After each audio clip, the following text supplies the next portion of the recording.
Four-time bellyache. He might not. We could page Travis and have him walk us in. Hey, Travis. Frank for Travis. Oh, I need my hairbrush. Can you land Nicholas center? Just give me his right cues. Copy. To his right. Sorry, not his left.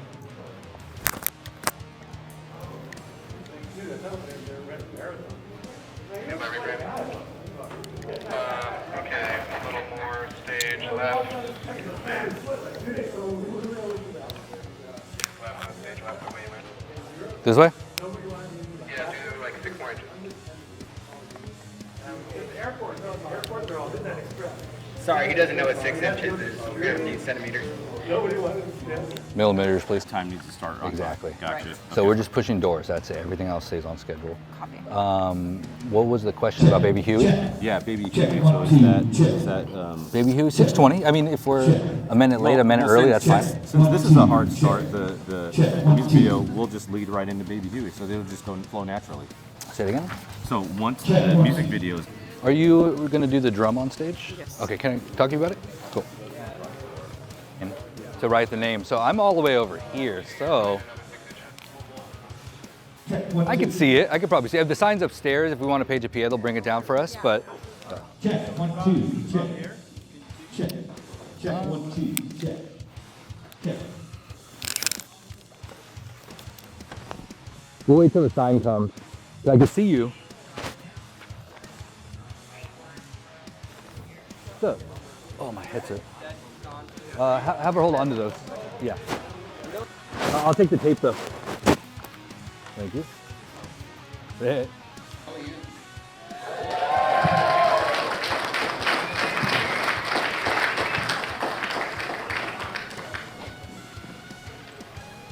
All right, guys.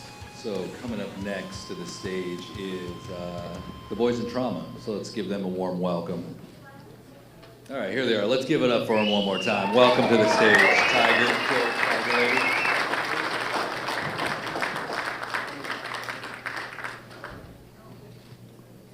I'm doing 2 jobs here.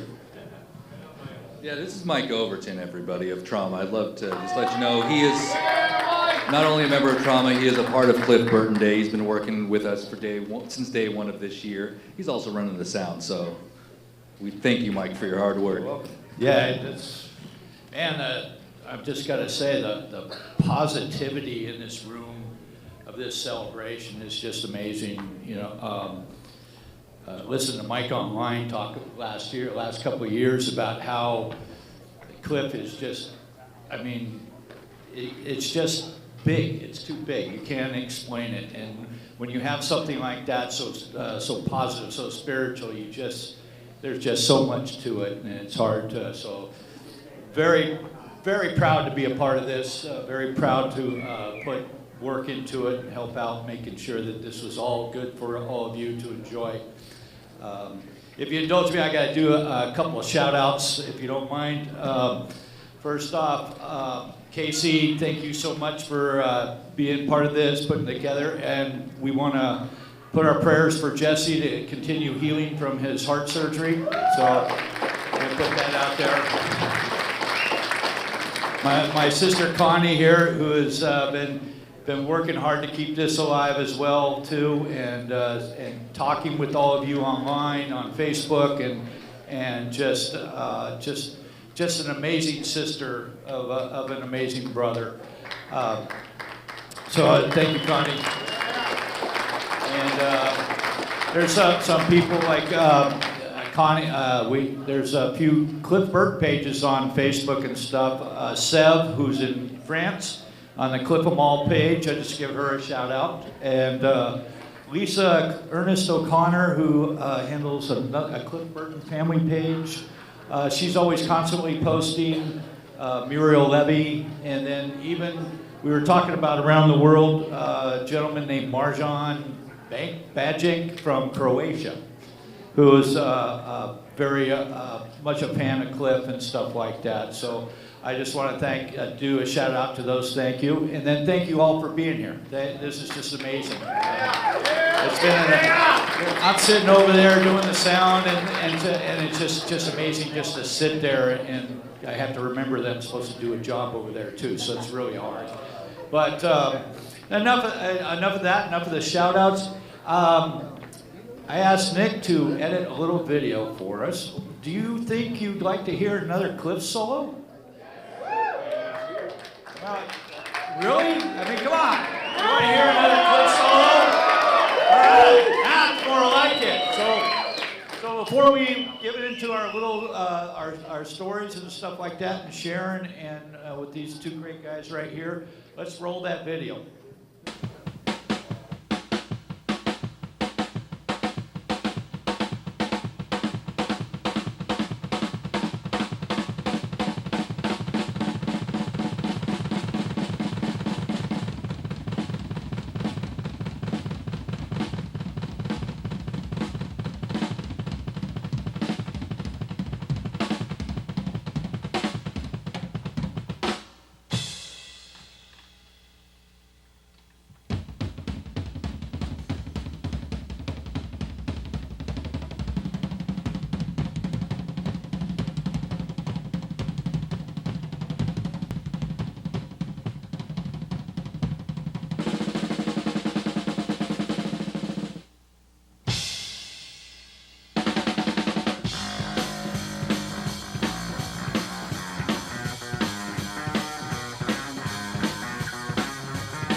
So you can see that solo is one of many that Cliff has done, and it was just always amazing to be on stage to look at that, because some of you may have been there one of the first times at the Plunge. They were talking about Bill Weber, and Mike actually hauled all his equipment to the Hayward Plunge in 1981.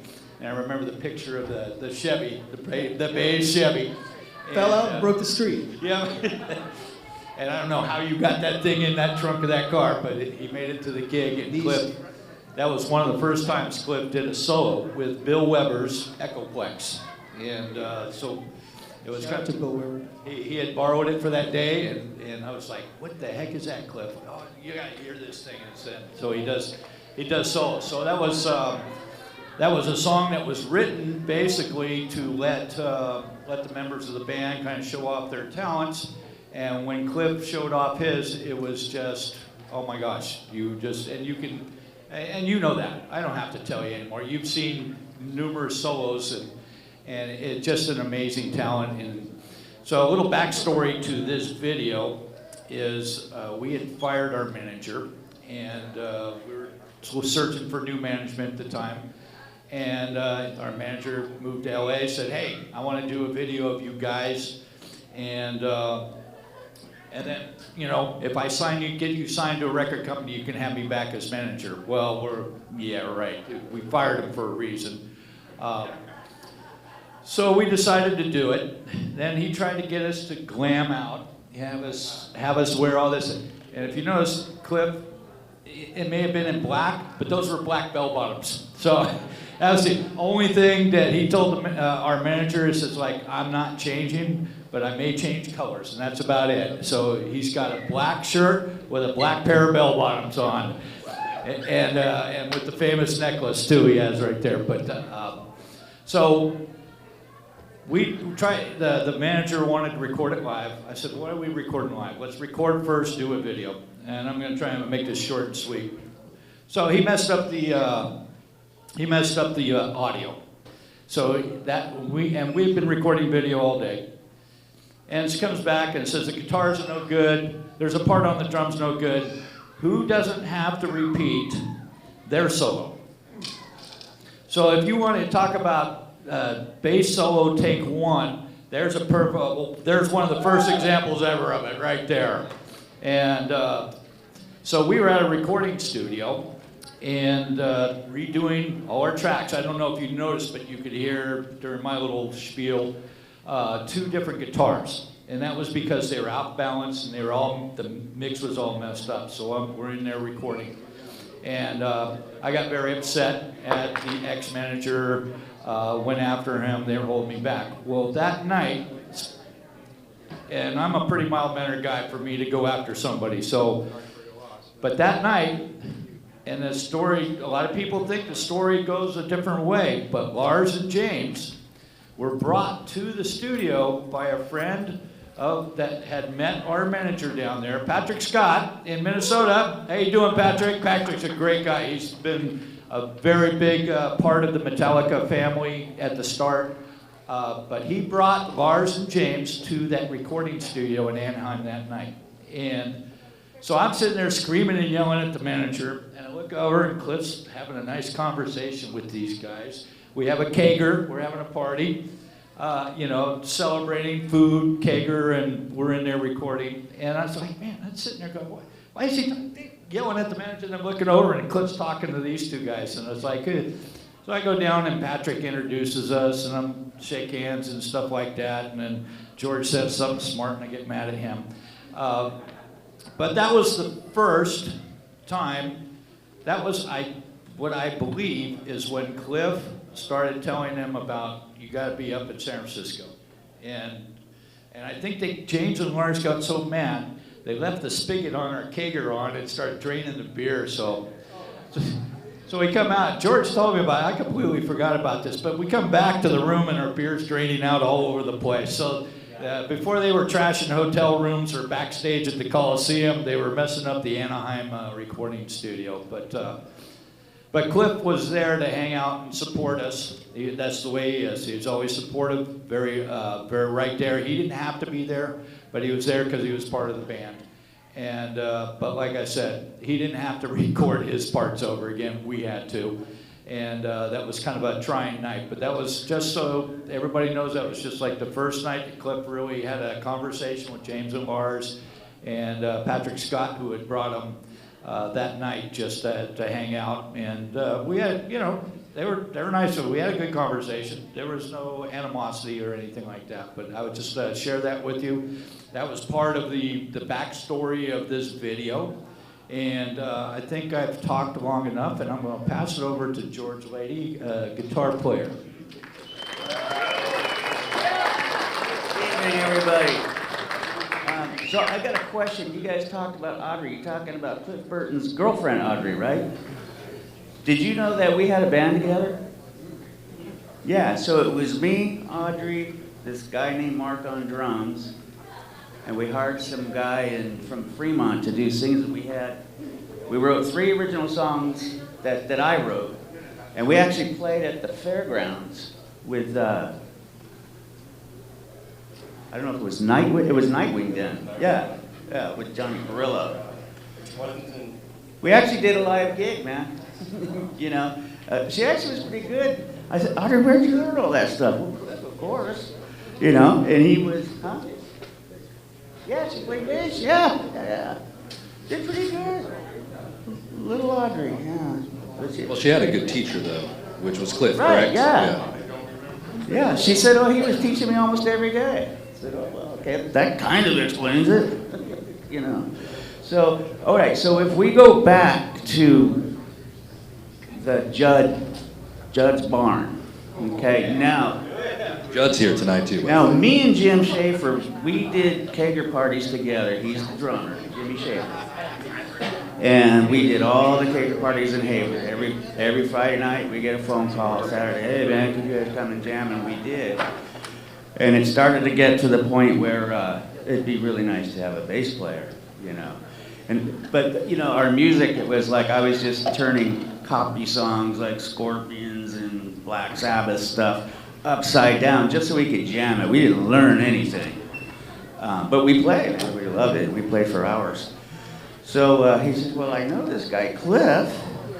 I go, who's that? He goes, well, he's with Easy Street. Well, you were with Easy, because Jimmy Schaefer was in Easy Street for a little bit.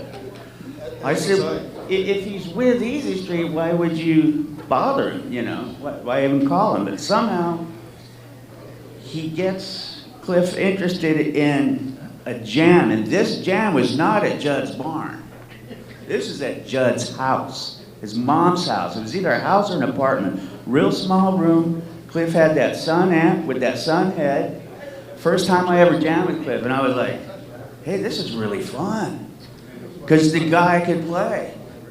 You know, didn't matter how you played, he was playing. You know, so that was a lot of fun. And then there was the barn thing, and I think that's where you and I met.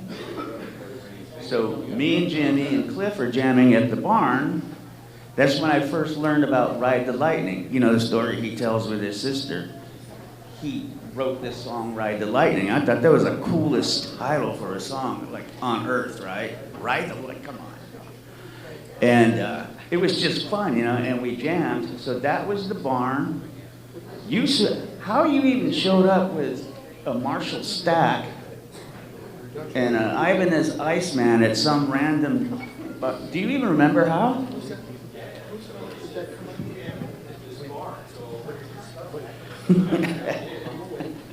Yeah, so that was a lot of fun. So, you know, from then on, when you and I got together, we, you know, eventually got Cliff to just join, and that started the whole Cliff with Trauma thing.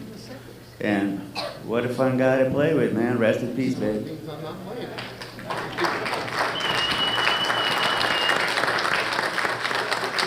I got tons of stories, but I'm not going to tell any of them. What I am going to say is, no.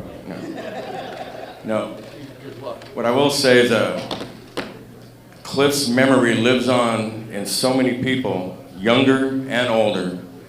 And back in 2009, I was living in Sunnyvale with my son and my wife, and we went to go see the lynch mob at the Avalon. And we're sitting next to the mixing board, and we're just kind of bullshitting with the guy, and I told him, hey, I used to play in this band named Trauma years ago, and he goes, Trauma? He goes, was Cliff Burton in that band? And I said, yeah, he was my bass player. And the guy drops on his knees and starts going like this with both his hands. What are you doing, man? He goes, I just got to praise you. Anyone that's played with this guy, you got to be a rock god. I said, man, get up. Get up.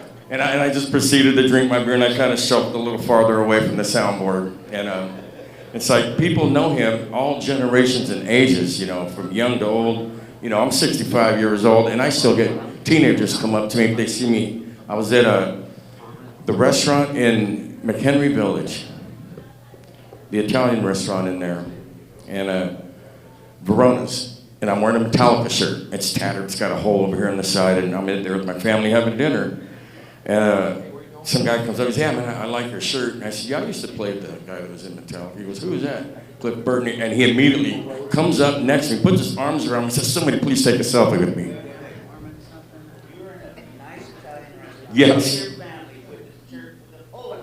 Right.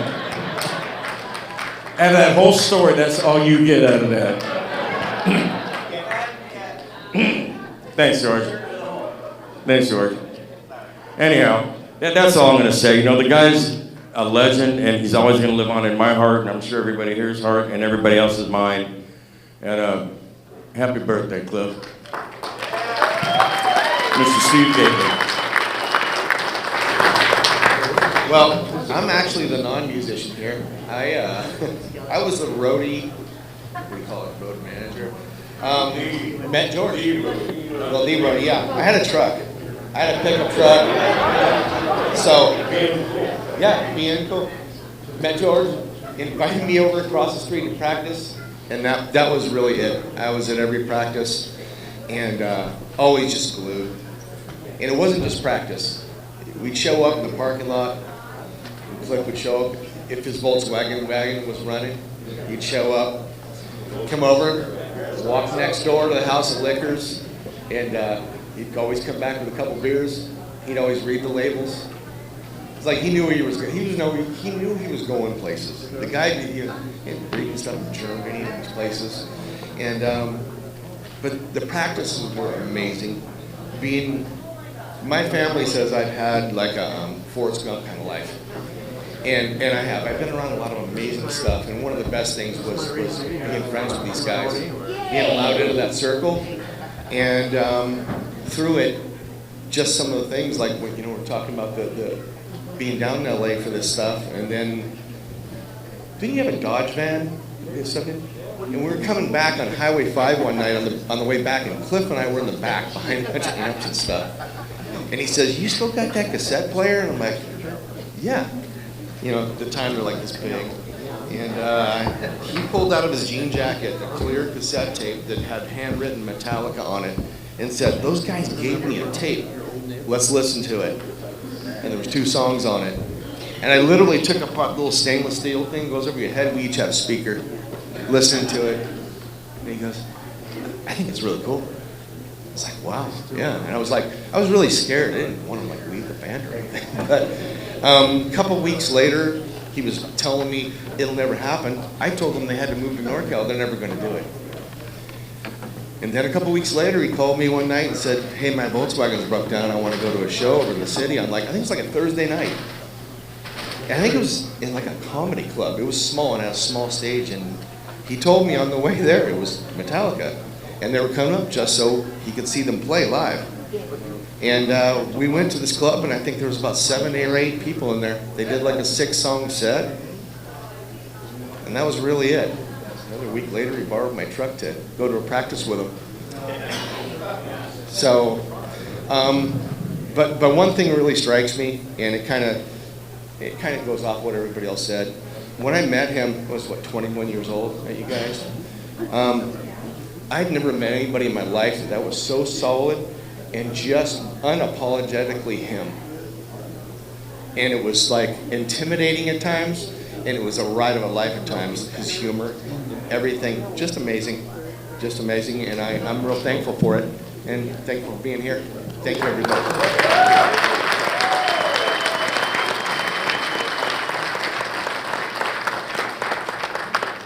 So, yeah, the uniqueness of Cliff, I was just talking to George about this outside, how the individual members of Trauma each had unique abilities, and we had that uniqueness with Cliff because he was just like almost a centerpiece, but just part of the band. He never put himself above the band, never put himself, but he just put himself in that place.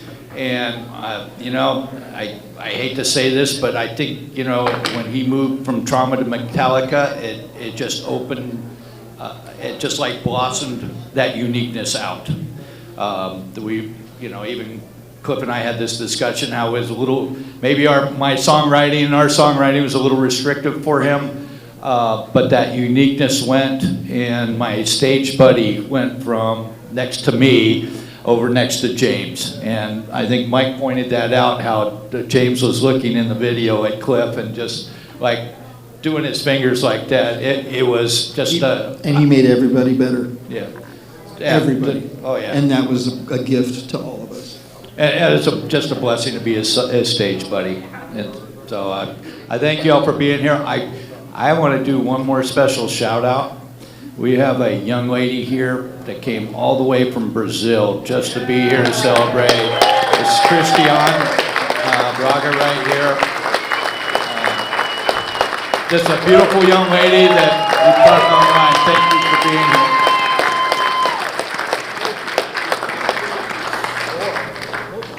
Yeah. So I think we've taken enough of your time, but like I said, and Mike always and Nick have always said this in their online the last couple of years, is just Cliff was just amazing, and it's just a blessing to be up here just to celebrate that and to share it with these guys. And we're all part of the story, though. Yeah. Take pride in that. It's something to be proud of, like you said. It's well said what you said. It's well said. So thank you guys for having us. Thank you guys. Thank you. Ladies and gentlemen, Trauma.